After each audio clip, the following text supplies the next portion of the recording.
আসসালামু আলাইকুম ভিউয়ার্স। আজকে আমি টাইম ফাংশনের একটি টিউটোরিয়াল নিয়ে এসেছি।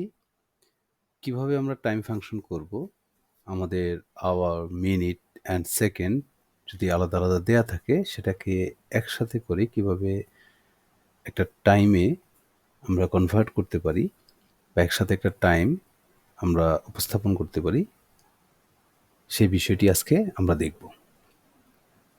এখানে যদি আমরা খেয়াল করি যে 4:22 AM এখানে দেখাচ্ছে 4টা মানে আওয়ার 4 মিনিট 22 সেকেন্ড 12, নিচে 5:52 32 AM, তার মানে ঘন্টা হলো 5, মিনিট হলো 52 মিনিট, সেকেন্ড হলো 32।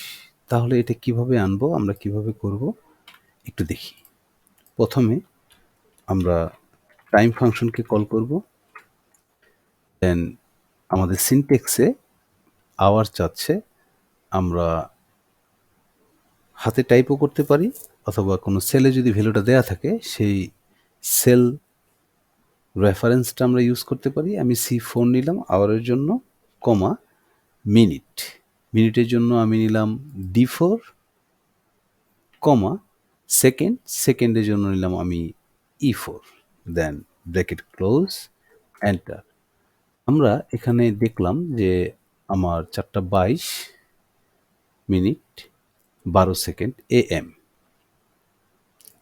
আমি যদি ড্র্যাগ করে এটা নিচে নামাই তাহলে দেখব আমার সুন্দর মতো টাইমগুলো আওয়ার, মিনিট, সেকেন্ড যেভাবে দেয়া আছে সে অনুপাতে বের হয়ে আসছে।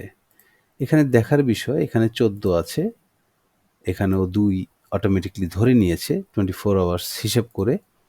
এখানে 30, সে 30 নিয়েছে, এখানে 12, এখানে 12 নিয়েছে, ইভেন সে এটা দেখাচ্ছে PM।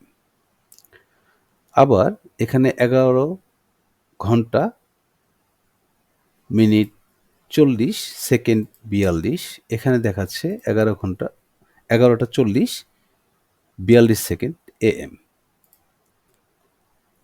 তো বন্ধুরা, আজকে এতটুকুই। ভালো থাকবেন, সুস্থ থাকবেন।